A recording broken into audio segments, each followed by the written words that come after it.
Well, it has been a very long time coming, but 007 Goldeneye is finally available right now on Nintendo Switch Online and Xbox Game Pass, or on Xbox through Rare Replay. And in today's video, I want to boot up the very early portions of this game together, first on the NSO version, then we will briefly be looking at the Xbox version as well to kind of compare and contrast if there are any noticeable differences. And I want to walk down memory lane with you all together and share my personal opinion on which platform you should be playing through this game on first right now.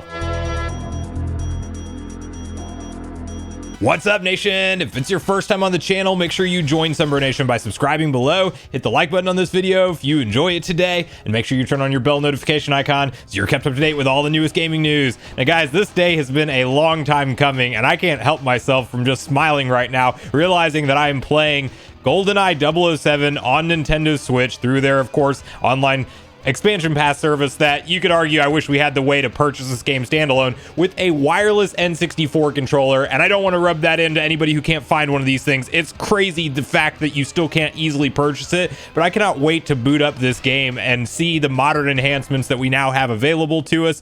I am like right out of the gate going to see how this toggle works with the widescreen, because I was very surprised to see that actually included as an option. People were saying that I guess that's actually been baked into a number of different Rare games like Goldeneye and like Donkey Kong 64. That's news to me. I had no clue that you could toggle on widescreen support, and then I don't know if it just stretched the image back then. I'm assuming that they wouldn't just stretch the image for this game.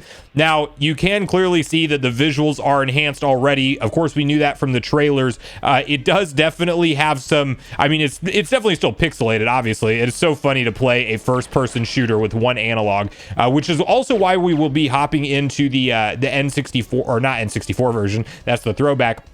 We will be hopping into the Xbox version later on in this video. Hang on.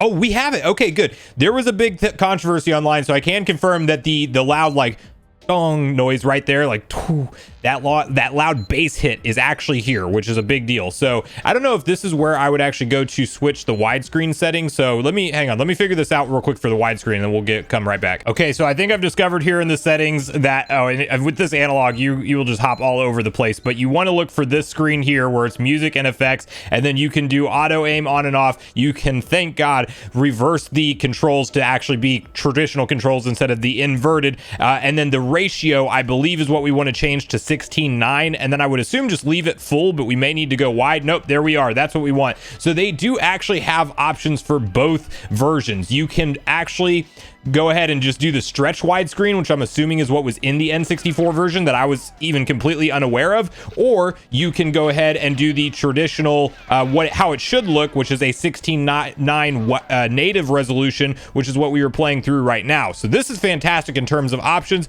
And then as I was like trying to figure out that menu there, and you probably heard it, yeah, we can for sure say that they're using the correct version of the soundtrack. Nintendo tweeted out basically a small clip that was missing that with the pause menu music, and a lot of people, myself included online, were worried, is this soundtrack going to be altered? Because if it is, that's a big problem, because that's a lot of what makes this game so nostalgic to begin with, is just how crazy awesome the soundtrack is, and it still holds up to this day all these years later. Like I can legitimately rock out to this stuff listening to it. I've used it in background video, background music rather, for the videos so many different numerous times. I mean, it just holds up. It's flawless. Rare, this is like one of their most aiming with one analog is hilarious though. I will tell you guys, you will realize right away why we immediately went to 2 analog gameplay, which we may need to test. I may just like quickly hop into the Pro controller setup and make sure that it all works correctly, because gosh, the N64 analog is so sensitive too.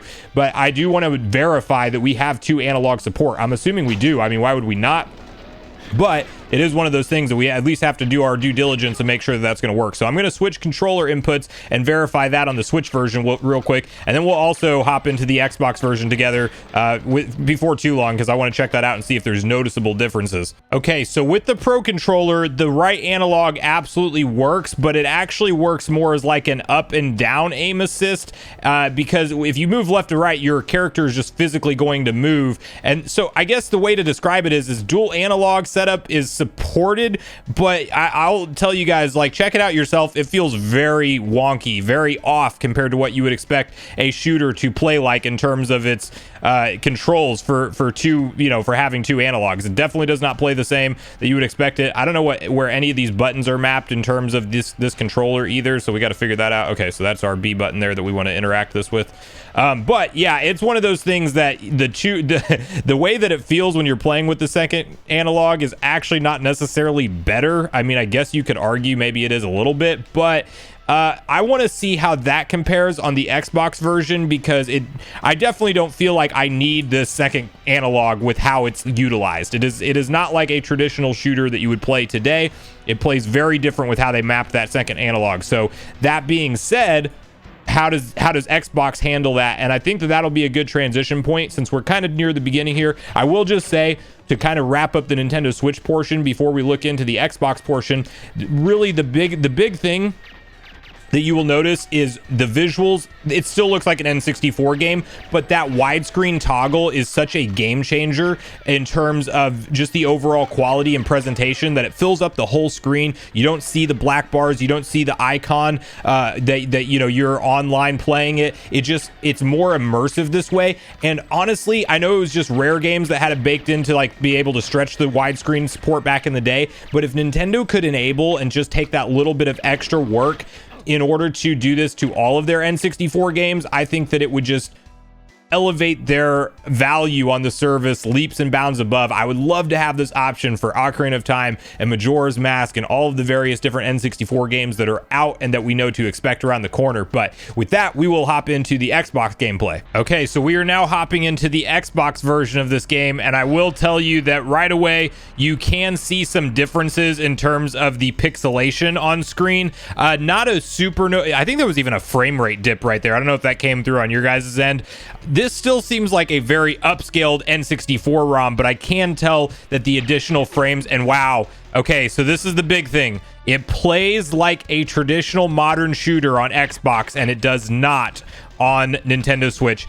That is very surprising to me. While I am all for the nostalgia factor of having the option to, play an N64 controller if I want, I think that is great. It's definitely how I will play through some of the game. I like this feel and this, going ahead and being able to walk around and turn at the same time significantly better. If you guys ever mess with the Xbox Live Arcade version of the game, that was the original remaster attempt from Microsoft for this game that ultimately never saw the light of day, that is essentially how this is playing. Whereas on the Nintendo Switch, I guess I never hooked into N64 controllers myself in order to do that dual analog style play, but I think that that's probably what was supported then, and that's pretty much what we got with the NSO version, which I guess on some level is to be expected, since the NSO versions of these games are technically ROMs, and that they are, of course, being retouched and emulated and things, but they're still the same base ROM, at least in some form or factor.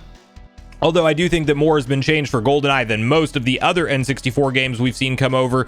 But that's a very interesting one for me, and really a big miss for Nintendo. While I love that they included in widescreen support, you should absolutely have the option to, when having a Pro controller or something with two analogs hooked up, to go ahead and be able to play it like this, where it does feel so much more modern. So that's, to me, when I saw the widescreen toggle option in the official reveal trailer for NSO, when they announced the release date, I was like, you know what, I'm going to play through the campaign on the Switch version. No reason not to. I'm now leaning more towards going through it on the Xbox.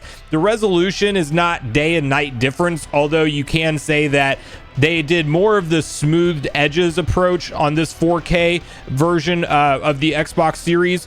But I will say that it's not day and night. You're not going to be missing much in terms of graphical presentation. It's definitely smoother around the edges. It's definitely not as pixelated looking.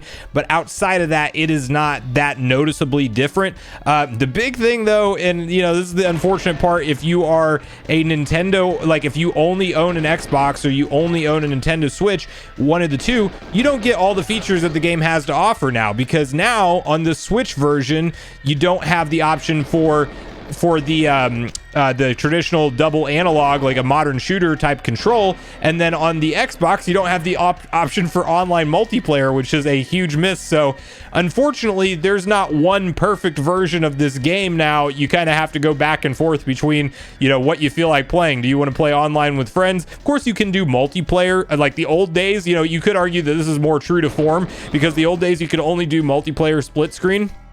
You can do that on the Xbox version, but you cannot connect online with your friends, and clearly that's how many people choose to play now. So that part's going to be missing out for you on Xbox. Nintendo, I don't know if it was up to them, if it was part of the emulation deal with Rare Replay. However that came to be, it is very surprising that we don't have one full-featured version of the game. I guess my only hope now will shift to, even though I'm so happy this is here, maybe one day we get a physical release and it has all of these modern enhancements, but on the Switch or Switch 2. I wouldn't anticipate that. I definitely think that this is going to be the only way to play Goldeneye for the foreseeable future. So just kind of settle in, get ready for that.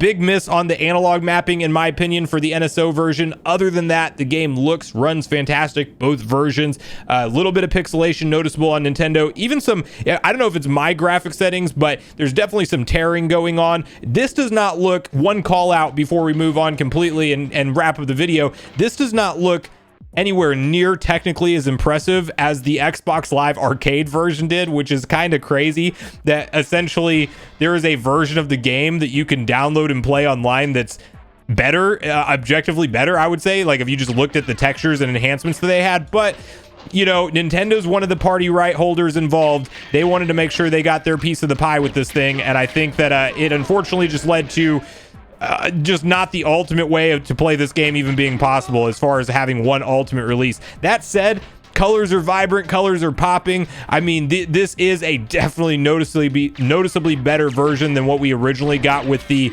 N64, and it's back. GoldenEye's back. I don't want to make this sound like a negative video. I am so pumped to play through this entire campaign, and I will probably be playing it at least partially on the Xbox for that, you know, quicker, more modern shooter style control. But it's a shooter from the mid 90s, to be fair. So this was just the first console shooter, most revolutionary first person experience you could have. I'll definitely be hopping into some local multiplayer with friends whenever they're over, and I'll be hopping into some online matches on NSO as well. I really want to hear from you guys at this point in the video. Have you gotten a chance to boot it up yet on NSO or Xbox? How are you planning on personally going through the campaign or any of the single player? Are you going to go through the single player at all, or is it really all about the multiplayer for you? And definitely share all your thoughts, feelings, and nostalgia on this title. And do you think it is a misstep that there's not that one definitive way to play and complete the game in terms of modern controls, and also having things like online play intact? So regardless of your thoughts and feelings on everything we talked about today, I do look forward to hearing from you all in the comments down below before you leave the video, as I do look forward to getting a back and forth conversation started with you all around this topic. Go watch yesterday's video next if you haven't already, which is on screen right now. Also make sure you like, subscribe, turn on your notification bell, and I will see you guys in the next video.